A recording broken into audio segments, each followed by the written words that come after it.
farmer and a teacher, a hooker and a preacher, riding on the midnight bus bound for Mexico. One's headed for vacation, one for higher education, and two of them were searching for lost souls. That driver never ever saw that stop sign, and 18-wheelers can't stop on a dime. There are 3 wooden crosses on the right side of the highway. Why there's not 4 of them, heaven only knows.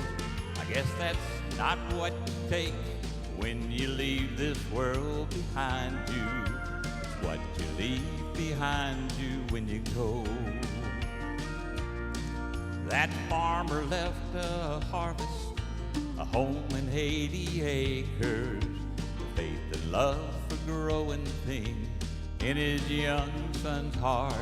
And that teacher left her wisdom in the minds of lots of children, did her best to give them all a better start. And that preacher whispered, "Can't you see the promised land?" as he laid that blood-stained Bible in my mama's hand. There are 3 wooden crosses on the right side of the highway. Why there's not 4 of them, heaven only knows. I guess it's not what you take when you leave this world behind you. It's what you leave behind you when you go. That's the story that our preacher told last Sunday as he held that blood-stained Bible up for all of us to see. He said, "Bless the farmer and the teacher and the preacher who gave this Bible to my mama, who read it to me." There are 3 wooden crosses on the right side of the highway. Why there's not 4 of them, now I guess you know. Not what you take when you leave this world behind you, what you leave behind you when you go. There are 3 wooden crosses on the right side of the highway.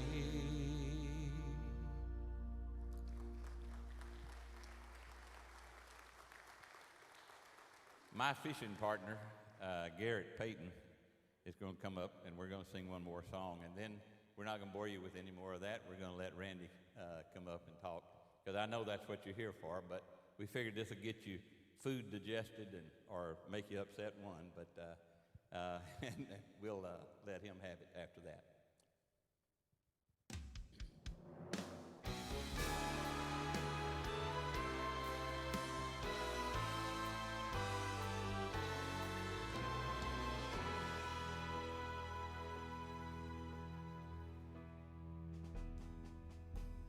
I walked by the tomb of Buddha. I looked inside and saw his bones. I traveled on to see Mohammed, still wrapped up in his grave clothes. And I journeyed to a garden where old Joseph left him lay. The precious lamb, God's own begotten, was no longer in that grave. If you knew him like I know him, you would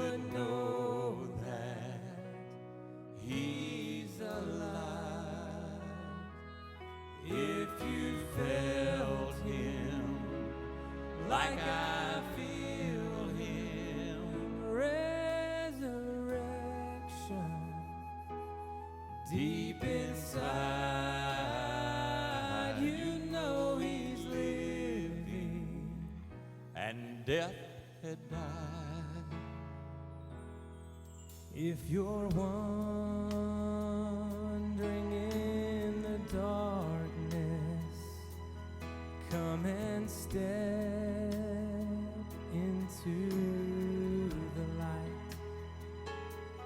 Nail-scarred hands reach out to help you, to pull you safe from death to life. Friend, I too have stood where you stand. Could I trust in things unseen? Just one step in his direction, then in love he ran to me. If you knew him like I know him, you would know that he's alive. If you felt him like I feel him, resurrection deep inside, you know he's living, and death has died.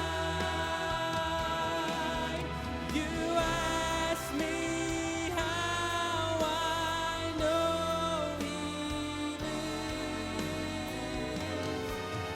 He lives within my heart. If you felt him like I feel him, resurrection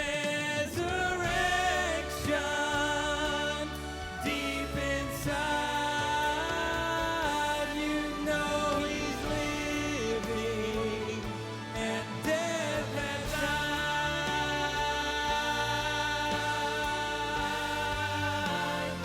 Death has died.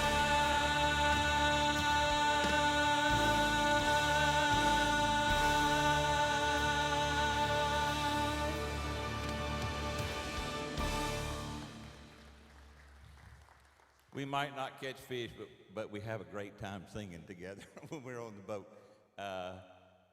I'm about to ask Randy to come up, and I know that's why you're here.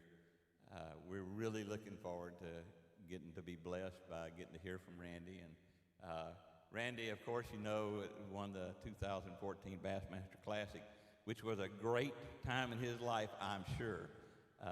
But I want you to know that no matter what victories you ever win in fishing or football or anything else, the greatest victory you can ever have is to know Jesus Christ, your Lord and Savior.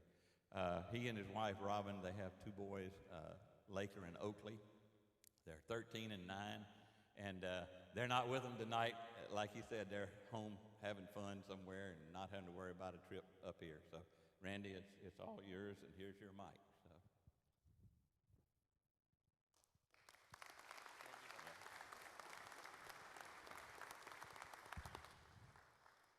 Man, thank y'all for coming tonight. I appreciate y'all showing up on a Tuesday night that it finally got above freezing. Y'all could be out doing a lot of things. I know you could be out watching Alabama and Auburn play baseball tonight. We found out that was going on tonight, and that's probably why a lot of people aren't here tonight. But I guarantee you, they ain't going to get a blessing at that baseball game like we're going to get in here tonight, right? Roll Tide or War Eagle. You don't take sides in the pulpit, right, Pastor? I learned that a long time ago. When I moved to Alabama, we moved to Alabama in 1998 from North Carolina, and we moved here. That's the first thing people in the neighborhood ask you. The first is, what church you go to? And then, who you pull for, Alabama or Auburn? And that's the first two things. And you find out real quick, you better go with the folks that live closest to you. They won't watch out for your house when you're gone. So it's serious football in this state. But we sure love living here. We you know, I'm a professional bass fisherman. I know y'all wouldn't be here tonight if you didn't have something to do with fishing or like it at all. And I've got a lot of my buddies and different guys I like Rick and a bunch of these guys, all my Wetumpka high school fishing team buddies and print and company buddies and fishing buddies in the back and I mean the front and Blake Moore guys and Wes and TJ and all them and Ron. I mean, it's just a bunch of great people I know here, and I'm blessed to be able to work with some of these guys and in the fishing industry. And time flies by so fast in this sport and what we're doing. It really, you know, you really have to watch out because it goes by really fast. And for tonight, I want to share my testimony with you tonight a little bit, and I'm going to tell you my story, kind of where we come from, and kind of build it up to the end there, and kind of tell you where God's got my heart at tonight. But we grew up in North Carolina, eastern North Carolina. The way I got into fishing, my mom and dad bought a little fish camp marina when I was 11 years old. I'm an only child, so my dad loved to fish a lot. He wanted to fish, you know, for a living too, just like, you know, a lot of people did back in the old days. In the old days especially, it was really hard to get fishing going, and my dad did it for just a little bit, and he ran a store and a couple other businesses. So when I was 11 years old, they bought this little fish camp marina. It was kind of going out of business, and he thought if he got into that business, he'd be able to start fishing a lot more. Well, after he got in it, he didn't hardly ever fish anymore the rest of his life. He worked all the time, and so he made it available for me to be able to fish, and I became a guide at 11 and 12 years old and started taking people on guided fishing trips. And you know, I actually made $150 and $200 a day when I was 12 and 13 years old. And my son Laker's 13, and he's 6 foot tall, and he's taller than me. And I was like 5 foot barely when I was 13 years old. And people, I can't even imagine paying my son to take me out on a boat that runs 65 miles an hour and take me fishing. I couldn't imagine, just because I don't know what people were thinking when they would go fishing with me. I don't even know, but they would just trust my dad. My dad would say, if you don't catch fish, you don't have a good time, you just get him to bring you in, you won't owe us nothing. So my dad never had to give anybody their money back, so it was always a good trip. So that's how I got into fishing and learned how to help people catch fish, and that was just meant, that's what God called me to do, is be a fisherman. But as I got older, I learned it was be a fisher of men and used fishing as a platform. And so I got through the high school years, fished tournaments and played basketball, and me and Robin met, and we went to a Christian school in Rocky Mount, North Carolina, eastern North Carolina, and we were friends till she finally would, you know, be my girlfriend. After we were friends for a long time before we became boyfriend and girlfriend, and we were high school sweethearts. And I got her, and her dad, they had a farm with a big old pond and had some nice bass in it, and you know, and it didn't hurt none that she was pretty, but I was like, I got to play my cards right so I can fish this pond. So that's how I got in there, and we'd fish the pond, and then, you know, I'd get, you know, date her a little bit, and then I'd want to go back, and I'd say, let's go back and fish that pond again, your daddy's pond. And so I thought, you know, I better marry her so I can, you know, you can't, I mean, it's, you know, pretty girl, good pond, I mean, everything was right. So we got married young. We were 18, a year after we got out of high school. She went to elementary ed degree at North Carolina Wesleyan in college, and I went fishing. And she got the teaching degree so she could support me as a fisherman if I didn't make it, you know, so she could be a teacher and make all that money that teachers make so she could take care of me, you know. We've got some teachers in here tonight. But that's how we started out. And well, back up a few years to when I was 15 years old, and during high school I developed a disease called ulcerative colitis. And ulcerative colitis is inflammatory bowel disease, and it took over my whole colon from the time I was 15 till about 18 years old. And it progressed really quick, and I took medicine and prednisone and a lot of pills, and at that age you don't think about, you know, being real sick, or, you know, how you just, when you're 15, 16, 17, you're invincible, you know, you don't think anything is really wrong with you. And so that's what happened. That stuff took over my colon, and my senior year in high school, I was starting out fishing into tournaments and trying to start the invitationals on Bassmaster and all that. And the year we got out of high school, we got married when we were 18, and 6 months after we got married, I was at a Red Man regional tournament at West Point Lake in Georgia, about 8 hours from where I lived in North Carolina. And I was fishing in the tournament trying to make the Red Man All-American at the time, and my colon ruptured or burst while I was fishing out there, and I was so sick and didn't realize how bad I was internally, and I started throwing up blood, and I knew it was bad, so I had to come in, leave early, and I drove back to North Carolina 8 hours along the way, sick. Went right into hospital and that night and had 3 holes had perforated in my colon, and I got there just in time. I mean, the doctor said I was like that close to my organs shutting down from my colon poison and, everything that pours out inside. Peritonitis, they call it. So just like that, now I had just started fishing and had qualified and had my tour card, just so to speak, to start the Top 100 trail back then. And I would start the next year at 19, and now all of a sudden I'm in the hospital. I wake up in intensive care 2 days later, and I've got a ileostomy bag on my side and all this bad stuff going on, and now all my dreams of, that I believed that I was going to do and fish was kind of all looking like it wasn't going to happen. So, I grew up in a Christian school, and my mom was kind of the Christian leader in the house. My dad was never a Christian, didn't go to church or anything. But he had a fear of God, but he didn't serve God. And my mom kept me out. I had a drug testimony. My mom drugged me to church every time the door opened. That was my drug testimony. And so I knew the Lord, and I had fear of the Lord, and I had my ticket to go to heaven because I got saved in Vacation Bible School like every good kid does in the South. But I didn't really know what it really even meant. I didn't really have a personal relationship with the Lord. And, so when you get in the hospital and you get down, you get sick, and now, you're scared, you don't know what's going on at that age. So I said, Lord, if it's not meant for me to be a fisherman, I'll be a missionary in China. I'll do whatever you want me to do, Lord. Just help me get healed and get me out of the hospital. That's all I want to do. And God blessed me and just allowed us to start, getting well faster. I stayed in the hospital 2 weeks. I lost 40 pounds, and when I got out, they said you're going to go through 2 more major surgeries before you're able to function normally again, and you'll probably have to wait 1 to 2 years to have these other surgeries. Well, I told the doctors, and they said, well, the only way you're going to get better quicker is go to Duke Medical Center. And I grew up at Tar Heel, so I hated Duke with a passion, just like Alabama and Auburn. It's like telling an Alabama guy to go to Auburn and get something fixed. And so my wife said, hey, if you want to get better, you better go to Duke. I said, all right. So we went to Duke, and the doctor there was very, very gracious of what we were trying to do. And I told him I really needed to get better fast and had to try to start the tour and all this stuff. So, man, he believed with me, and he got out there and he started pushing stuff along, and the Lord started progressively healing me faster. I started getting better faster. And so this was November of 92, first surgery. January of 93, they did my second major surgery. Took out all my colon, all my rectal lining, all the stuff inside that was diseased, and basically made me a straight pipe. For the southern boys here, they took out all the muffler system and made me a straight pipe. Y'all supposed to laugh in Alabama. You say that in New York, they're like, straight pipe? What is he talking about? That in the South, y'all know what a straight pipe is. So that's what they made. You like that one?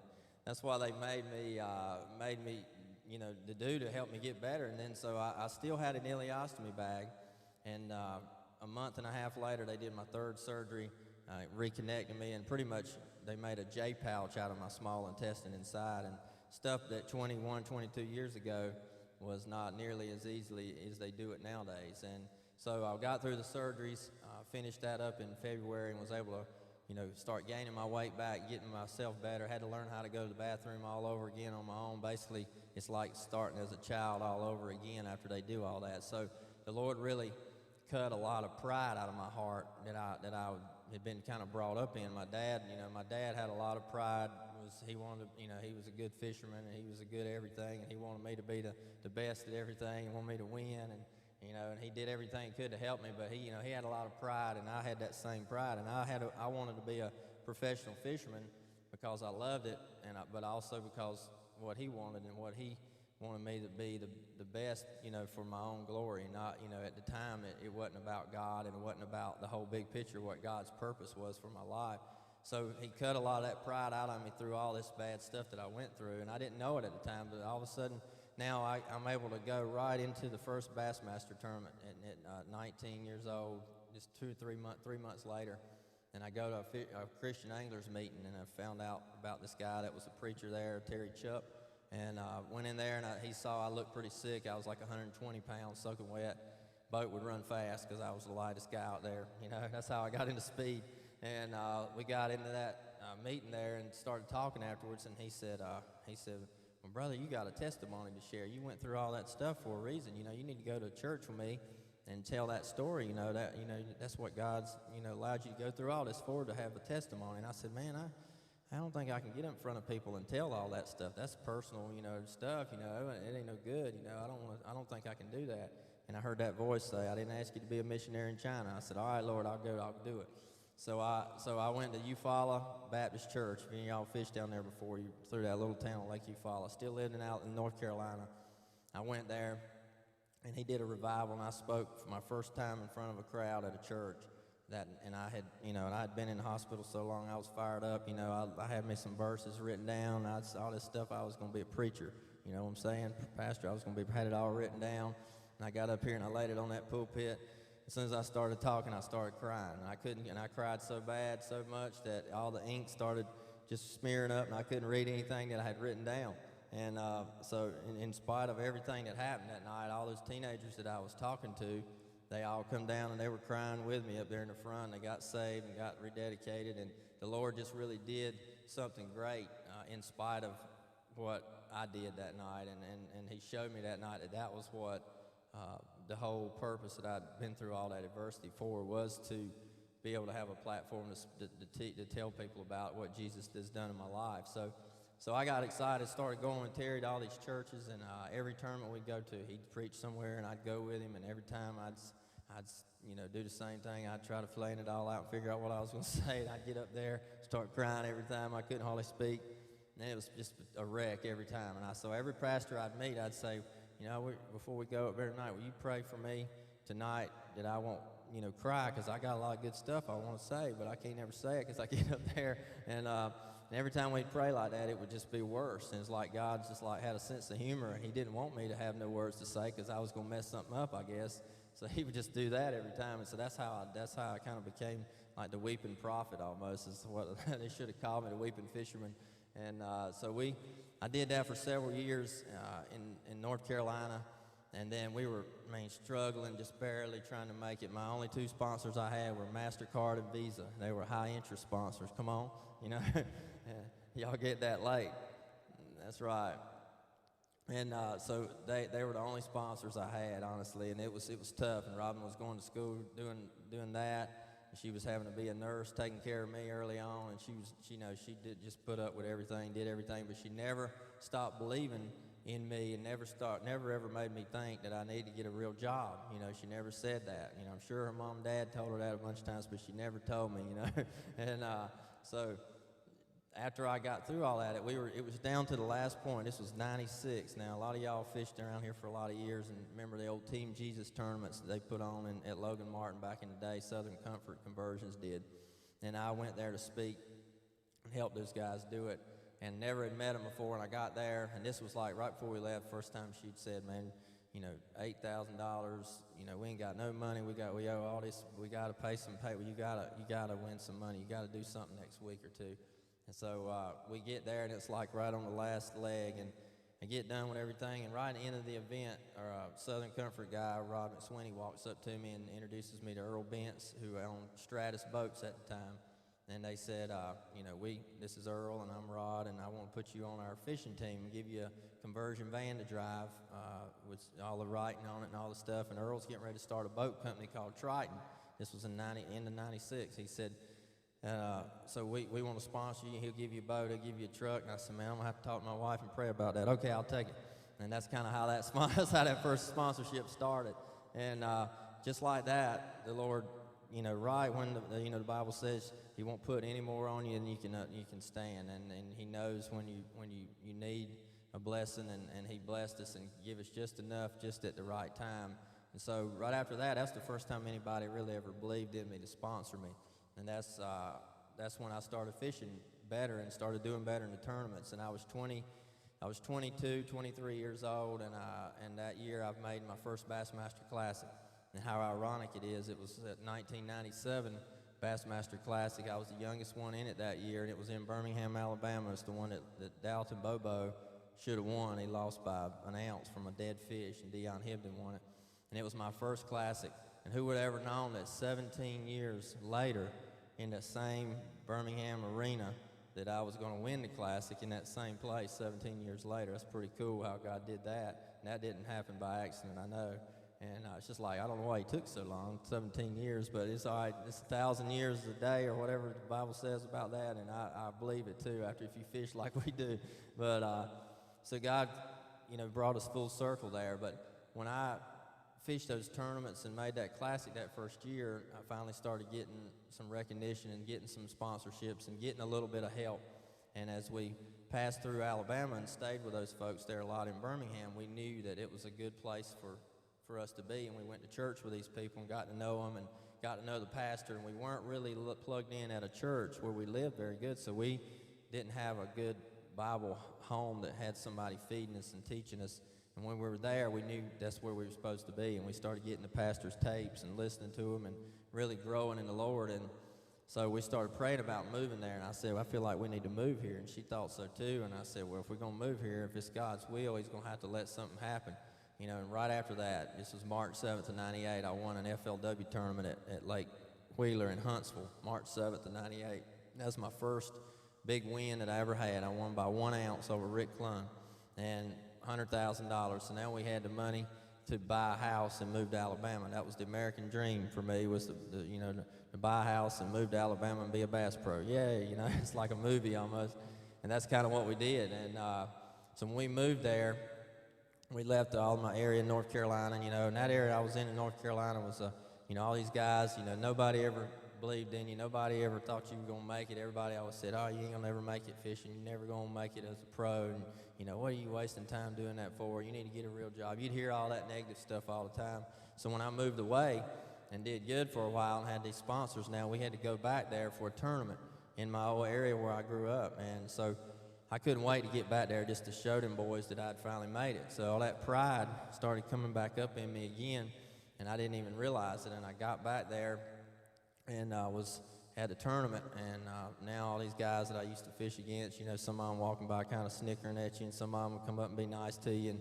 And I was just full of myself, I was signing my autographs, letting them see I got me a vest with all these names on it, back in them day, and I got this free truck and boat with all this writing on it now, and I'd made it, and I was proud of it. And I got out there, and one of my old buddies that was my first boat sponsor came up to me. His name was Wally, and he had his little 3 or 4 year old boy with him, and he said, man, I'm proud of you. I ain't seen you in a long time, man. I'm glad you're doing good. Been watching you. And I said, thank you, Wally, man. How you been doing, buddy? And how's the boat business? And he said, oh, man, it's been bad. Boat business is bad. My wife's, split up, and she's trying to get custody of my little boy.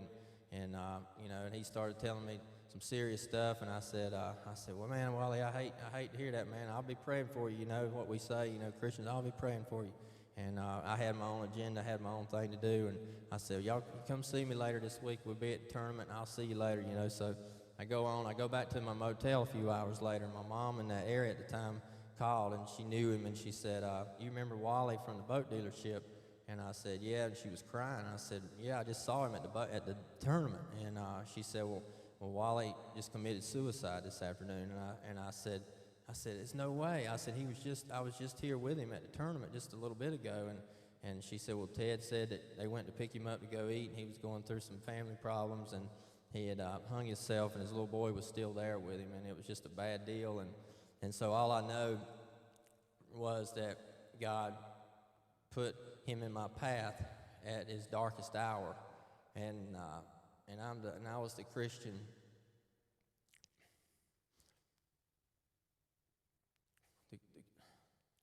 The Christian speaker in all these churches leading up to that. But now, the guy that I had spent just countless hours in motels with, fished with, boat shows with, did all this stuff with, now all I could think about was I never told him about Jesus. I never told him anything about what I believed in or anything else. And now he was in his worst moment, and now he was right here with me, and why did all that happen, and how did I mess up, and how did I not say the right things to him? And all I could take from it was I repented, and I asked the Lord to forgive me, and it was my own pride and my own agenda and my own, selfish mind is what allowed me to not take the opportunity to talk to him when God put him there at his last minute that day. So all I could do, we can't change the past, but I could make the future different. I told the Lord if he would give me another chance, I would never let anything like that happen to me again. And that's when my whole life changed. You know, I grew up and I knew Christ, but I never knew what my purpose was until that day when that happened. And that's when I knew that God had given me the opportunity, and that some people may never go to church, and we might be the only people that somebody ever looks at as church. And the only way that somebody's going to ever see Jesus is through our life. So that's what I committed I would start doing. And so from then on out, that was in 98. Now what was that? That was 99. That was 1999, 2000, something like that. Yeah, right around 99. And we went full force into the ministry. Every time I could go somewhere to speak, and I'd tell that story because God just really burdened my heart with it. And all the way through to, you know, fast forward all the way now to the Bassmaster Classic. You know, all these years, you know, that we fish and we work and we try to win the Bassmaster Classic. Everybody wants to win it, but God, his timing is perfect. You know, it took 17 years later before I won the Classic because God, I think, had to allow people to get to know us and know that when we say it and we practice what we preach and we walk the walk and we talk the talk, and that's all people want to know. They just want to know that something is real and that Jesus is real, and they want to feel him. And they don't believe a lot of times because they don't see it in the world, but when we show it to them through our life, and that's how that Classic happened right there. And if you kept up with any of that Classic, it was the most amazing thing God has done in the modern day, honestly, and that had to do with fishing. You know, back in the disciples' day, he'd let them throw the net on the other side of the boat, and they, you know, brought in the biggest catch ever. This was right there almost with that, the way he allowed that Bassmaster Classic to happen. Because the last day, if you followed it all, you know, I was running up the lake that morning and just out of the blue, 11th place. Nobody had a clue that I could win. I didn't have a clue that I could win. Nobody believed. I didn't believe. And I running up the lake that morning, and the Holy Spirit of God, without a doubt, you know, he don't just, you know, people say, or, you know, God don't talk to people. But if you're a Christian, you walk with him and you got a relationship with him, the Holy Spirit, the Bible says the Holy Spirit is our comforter, our counselor, and he lives inside of us and he guides us. And that little still small voice you hear, that's the Holy Spirit a lot of times. And that day, it was just like he sat down in my boat and said, go to Spring Creek Bridge. And I was like, yeah, I'm going to this other place, and I got my own agenda, and I'm over just reasoning why I should be going to this other place. My wife and boys are up there at this bridge, camera guys at this bridge. I'm going to turn around. I'll go to that bridge later, Lord. And I said that right in my head. And I said, I've done been there every day. That you know, that ain't as good as this other place. That's what I was saying.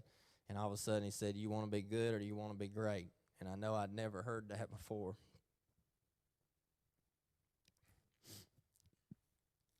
So, I've told it a couple hundred times and I can't hardly tell it. It's just so amazing. And that, and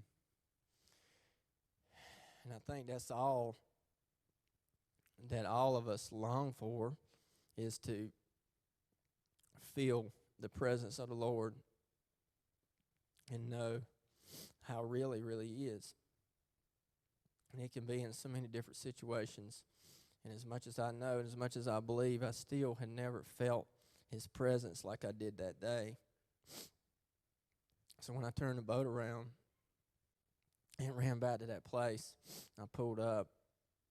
He let everything happen perfectly. Another boat was stopping, and they looked around, decided not to fish. And as I'm pulling up, the other boat leaves, never makes a cast. Nobody's on the bank fishing on the bridge corner, which is unusual for somebody not to be standing on the corner fishing when it's warm and pretty on a weekend.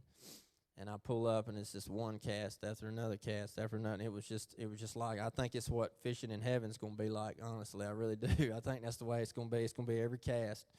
And I called him and just happened to work out with this little evangelist buddy of mine that I knew up there was crossing the bridge right when I first pulled up and started catching them. He stopped and jumped out, and he saw me catching them, and I said, call my wife real quick. Tell her that we're at this other bridge, and this is where I'm going to be.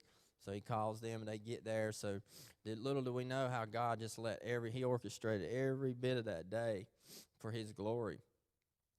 all of a sudden, I have my family on the bridge watching me. I got all these other nice friends, family, fans.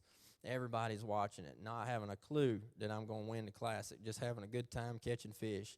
And all of a sudden, the whole day progresses, and at 12:15, I've caught them all day now. At 12:15, the same voice, it says, "Go to the back of the creek right now." And I'm like, man, Lord, I don't know if you've been paying attention, but they're biting pretty good right here. I don't know if I need to leave here. And I mean, I had literally just caught a 4.5 pounder and culled on a balance beam and threw back a 4 pound something, and I'm like, just caught it, and that says that, and I'm like, I knew it was what I just heard that morning and what I'd felt that morning, and it had worked already, so I better listen again. So I tell my camera guy, I said, hey, put your camera down. We're gonna run in the back of the creek.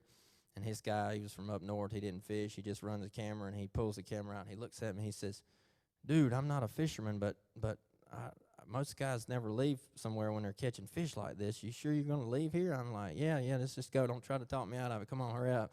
So he sits down.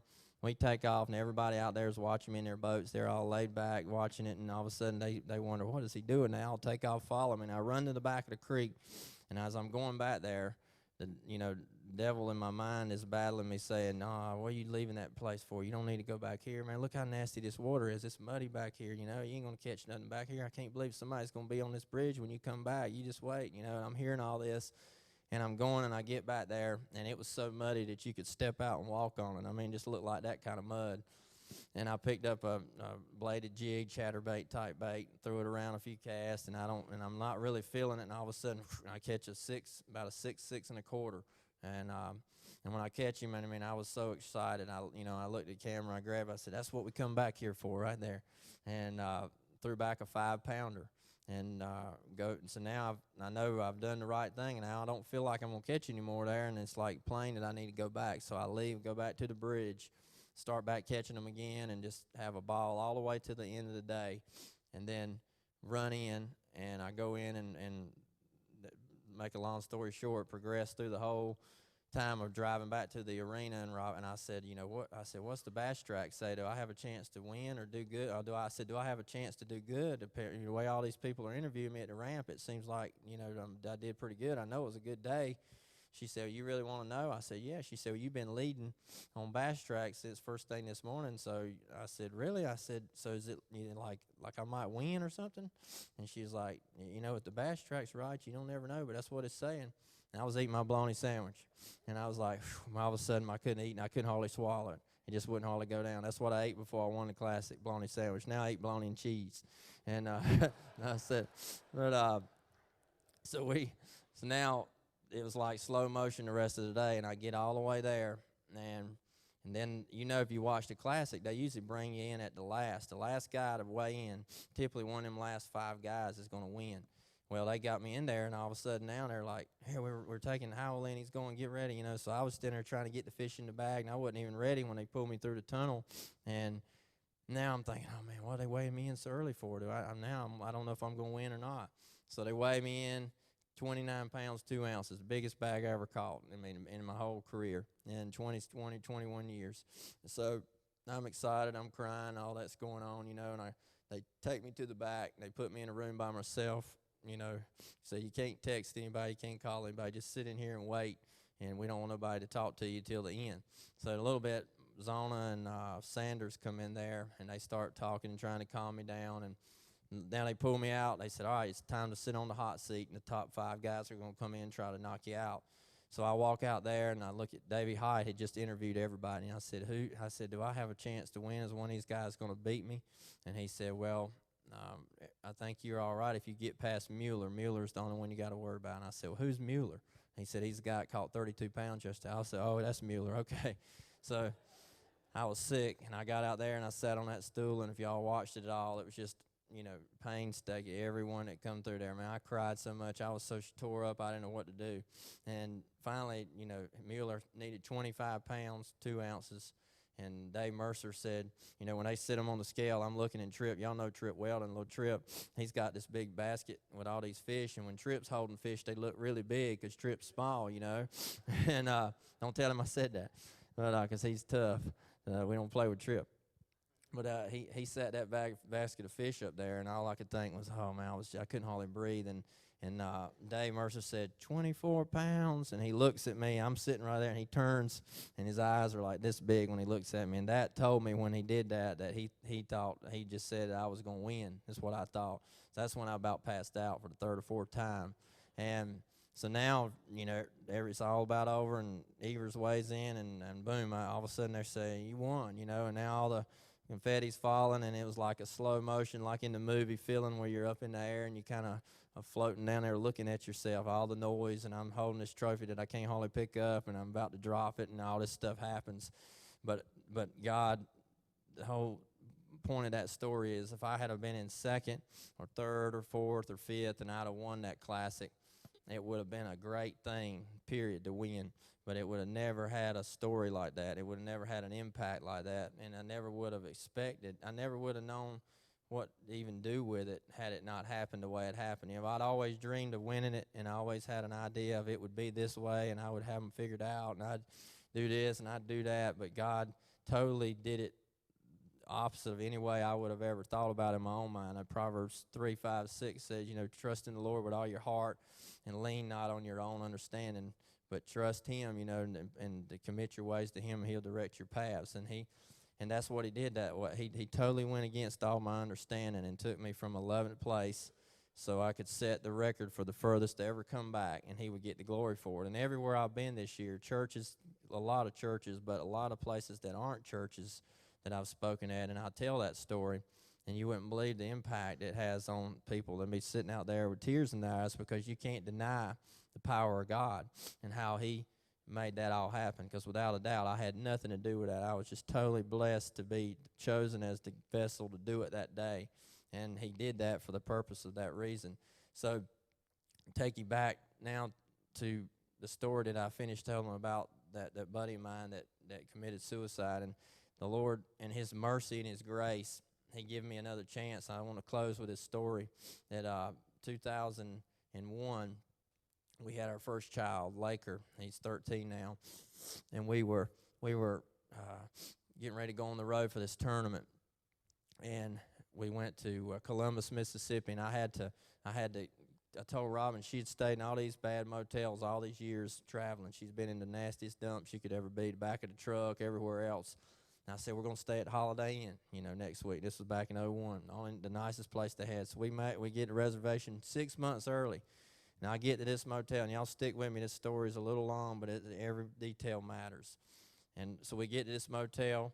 I walk inside. The lady says, I'm sorry, sir. You know, this tournament's just messed us up. We're overbooked, and we don't have a room. We're totally filled up. And I'm like, I can't believe it. I've got a baby, and I got all that. I need a good place to stay, and I'm, you know, mad, and I'm sorry, we can't help you out. So I go out, and I tell Robin, I said, man, they're overbooked. Now, what are we going to do? She said, we can go stay at the La Fiesta Inn over there. I'm like, well, no, we're not staying there anymore. They about toted us out of there with those roaches last time.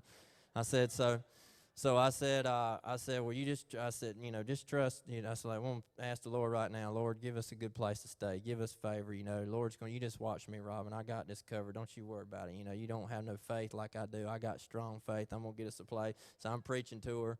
You don't ever do that. And so I start driving down the road, and I turn in at this marina. If you've ever fished over there in Columbus, this marina, and I asked the guy if we had a place to rent on the river somewhere, like a cabin or a house. And he's like, no, it's nothing around here, but let me call my real estate friend. So he calls this lady. She drives up in 10 minutes, pulls up, and she starts just loving their little baby, and she's just eating out of my hand. I'm like, all right, here we go. She's going to give us a good place to stay. And sure enough, she calls these people, and she said, we got this house. It's been for sale for a year and a half, and it's still furnished. People moved to Colorado. I'm going to let you rent it. They said $500 for the week, and same thing unless you pay for the motel. So I said, man, we'll take it. Let's do it. So we get in the truck, and we start following her downtown. I tell Robin, I said, see, if you just had faith of a mustard seed, you know, like the Bible says, we could get a house everywhere we go like this, you know. And, I mean, I'm just wearing her out. And so you don't never do that. So I'm driving town. We turned 15 times. I mean, this is no exaggeration, and everything I'm saying is a matter until you wait to this end of this story. So we turn and go all the way down here, and we pass through the worst section of this little town, and it gets worse and worse and worse. and all the way to the back to where the shoe strings and laces and shoes are hanging over the power lines, and you're all the way down. And the very last house in the back of this bad-looking area, all these houses are about falling. This one little pretty white house with a for sale sign with a little picket fence. And I'm like, I don't know why nobody's bought this nice place for. And I said, I don't know if we can stay here or not. They'll be stole the boat trailer tires off down here, Robin. And she said, no, we'll be all right. We can stay. So we've done wasted half the day now. I'm ready to get my tackle done, and we back in here, and it's a good, looks like it'll be all right. So I'm sitting in my boat now right at dark, and I'm doing my rods and putting my baits on, and I don't like to talk to nobody when I'm doing that. Y'all know if you fish tournaments, you just like to do your work and not have to talk. And I'm sitting here, and all of a sudden I hear a door squeak, and I look across the street, and this little house is about to half fall down. This guy looks, and I mess up and make eye contact with him. It's like, and I look back down. So here he comes. I see him coming down. I'm like, oh, boy, here he goes. He's going to ask me how I'll be a pro and how I get sponsors and how can I do what you're doing, all this stuff. And I had a bad attitude in my heart because I didn't feel like talking. So he walks up, and I said, hey, buddy, how you doing? He said, hi. He said, what's this fancy boat here all about? And I said, well, I'm a professional bass fisherman, and we're here for a Bassmaster tournament. He said, you're a what? I said, I'm a professional bass fisherman, and we're here for a tournament. He said, you professional bass? You mean you make a living fishing? And I said, well, yes, sir. I ain't done too hot at it yet, but I'm still trying. I laugh. And he doesn't laugh. He's just sitting there looking at my boat. And I said, he said, well, some people got it made. Some people got it made, I reckon. He said, you know what I am? And I said, what's that? And he said, I'm an alcoholic. And he said, a drug addict, both. And just like that, he just dropped it on me. And I said, so now the Lord luckily convicted my heart, and I knew that I needed to talk to this guy. So I put my stuff down. I said, well, man, I said, well, I hate to hear that. I said, what? Tell me a little bit about your life, And so he started telling me, and he said, all my life I've drank and drugs and lost everything. Got 2 boys, don't get to see them. Don't get to do nothing anymore because my life I've just wasted my life away and been he's just trashing himself. And I'm like, well, man, you ever been to church around here anywhere? He said, oh, man, don't get me started on them churches around here. A bunch of hypocrites around here go to church. Boy, he just puffed up. A bunch of hypocrites go to church. I don't fool them church people. They go down there and dress up on Sunday, and then they come in here and shoot pool and drink beer with me all week, and then they dress up and act like they better than everybody else to go to church. I ain't got no time for them people, And boy, he just hammered on it. And I said, well, yeah. I said, yeah, my dad always kind of, said the same kind of thing. I said, well, so now I didn't know what to say, and he think he got embarrassed that he had said all that. He said, well, buddy, I'm sorry I took all your time. I'm going to go back to mind my own business here. I just, I said, well, I'll be here all week if you want to talk, man. You come on back anytime. So he goes back to his house. I go into mine, and I tell Robin what we was just talking about. And she immediately said, go give him this book. And it was the Purpose Driven Life book. Came out back in 2001 or so.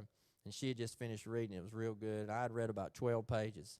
And I said, well, I ain't finished reading it yet. And she said, just shut up and go give him the book. She didn't say shut up. She said, just go give him the book. So now I'm sitting here walking across the street now. I'm thinking, it's dark, and the devil's on this shoulder like in the cartoon saying, who do you think you are going, you don't even know this guy. You going to go give him a book? What kind of book is this? What are you going to do? What do you, all this stuff's going through my head, and I almost turned around. And I go ahead, and I get there anyway, and I knock on his door, and he doesn't come, and I start to go away, and I thought, well, I tried, and then I knock one more time, and all of a sudden the blinds pop up, and he sees me startled, and he comes to the door. And I said, hey, buddy, I got you. I want to give you something here. I said, I know all that stuff you've been going through. I said, this book here, it's got a lot of good stuff, and it might answer some questions about your life and maybe help you a little bit. It's not the Bible, but it's something good. Take this thing and read it, And he said, well, all right, I appreciate it. So he goes in. I go back to the house. I go fishing the next day. I fish all week, don't get a check, don't do nothing. We leave, and I'm telling her riding back, I said, when all that stuff happened with that guy the other day, that was kind of weird. I wonder, I should have went back and talked to that guy. I wonder if he, if he's all right, or if he read that book. And you all these second guesses that you've probably done in your life, and you wonder if anything ever happened. Well, God's grace is so amazing that he let me know what happened this time before I got to heaven. Is for this reason to share. Well, 2 years later, this was 2003, we moved from Trussville to Springville, brand new address. and I get this handwritten letter in the mail. And Robin's over there reading it when she gets it, and she's like, "You're not going to believe this." And she was in tears, and I got it, and I started reading it.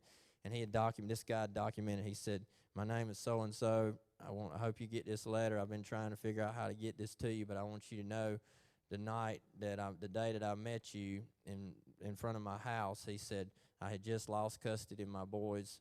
I didn't have nothing to live for." He said, "I walked to my door." He said, "I put my pistol in my back pocket." He said, "I put my pistol in my back pocket, and I looked up and I said, God, if you're really real, and you really care anything at all about me and my life," he said, "this is your last chance, because I'm fixing to go take my life." He said, "When I stepped out the door, there was your fancy boat," and he had underlined fancy boat because that's the words he said.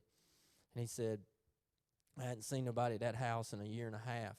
He said, "So I had to go see who was over there." He said, "When I walked up," he said, "I felt like I knew you all my life, and you didn't judge me. You listened to me. You talked to me." He said, "And when you mentioned church to me, I feel like I offended you, and I felt bad about it, and I went back to my house." He said, and I said, I sat down on my bed. He said, "I got my pistol out. Satan is telling me, man, just take your life. You're not worth it. You don't have nothing to live for." He said, and all of a sudden you knocked on my door. He said, "Nobody knocked on my door in a long time." He said, "And when you brought me that book," he said, "and I took that book," he said, "and I thought, well, this is just too ironic. How could this happen if God's really not real? How could all this be happening?" He said, "And I sat down that night," he said, "and I read that whole book, never went to sleep." And he said, "And that Sunday, I drove around looking for churches, and I went to a church."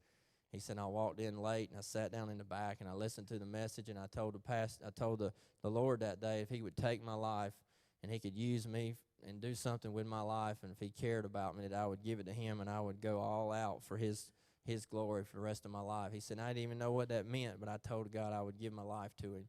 He said, "I walked down the aisle, and I told that pastor," he said, "in less than 6 months," he said, "I was off alcohol, drugs." He said, "In less than a year, I had my wife and my boys back." He said, "And now 2 years later, I've been in ministry training, and I'm doing all these guys that I used to get high with on the street here. They're all coming to church, and we've got a revival in our town because of that one night that God saw me and loved me enough that he reached out and met my need that night." And at the same time, God is sitting here. He's so amazing because he's meeting my need of a selfish place to stay to fish a bass tournament, but at the same time, this poor guy that nobody cared about, nobody he thought was totally, lost. Nobody cared about him, and he was about to take his life, but God loved him so much. Luke 15:7 says that all of heaven rejoices when one sinner gets saved, and it says that the Lord goes out after that one sheep and searches that one sheep. And the Bible says that the Lord would have that none should perish. None.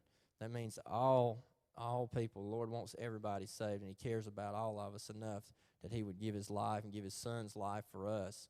So tonight, that story, I told that story to tell you to drive home the point tonight. You may be here tonight, and you thought you were just going to come and hear some fishing stories from a fisherman, and you got a few of them, but that's the real story right there, the story that God loves you, and he wants to have a relationship with you, and he's real, and he cares about you and every one of us, and it's not about religion, it's about a relationship. He wants to know you just like you know your wife, just like you know your son, just like you know your dad or your mom. He wants to know you, and he wants to walk with you. He's so real, and if it's like that song they sang earlier, if you could feel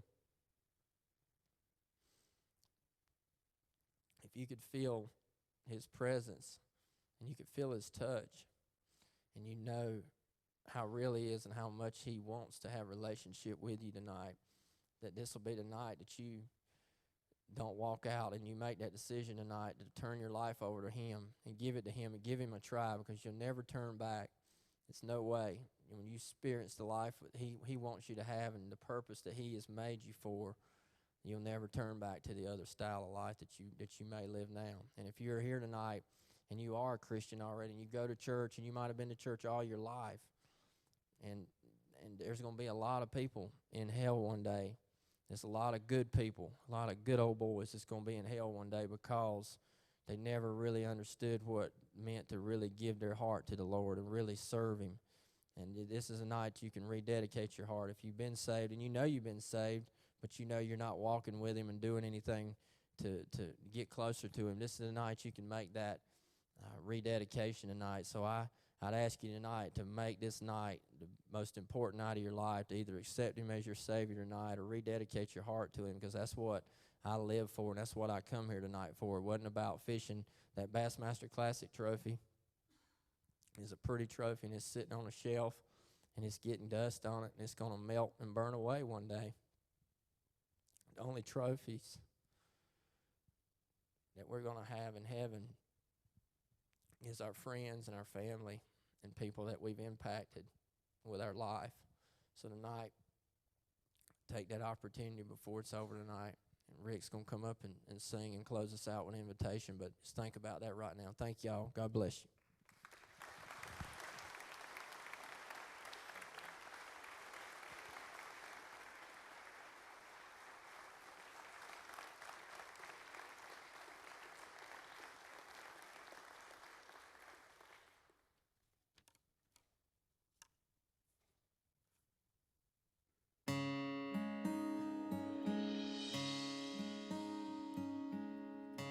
When I see the sunrise in the morning, when I feel the wind blow across my face, when I hear the sound of children playing, I know it's all part of God's amazing grace. And I believe there's a place called heaven.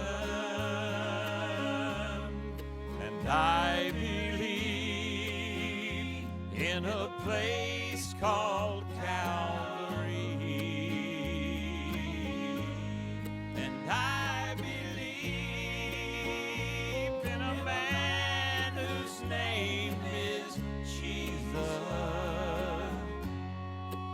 I believe that He gave His life for me.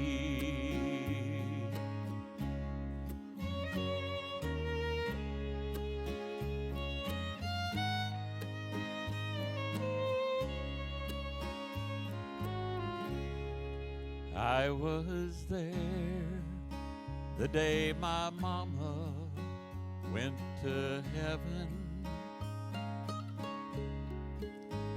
Held her hand as she closed her eyes to sleep. I felt the power of 10,000 angels take her soul away to be crowned at Jesus' feet. I believe there's a place called heaven, and I believe in a place called Calvary, and I believe in a man whose name is Jesus. I believe that He gave His life for me, and I believe that He gave His life for me.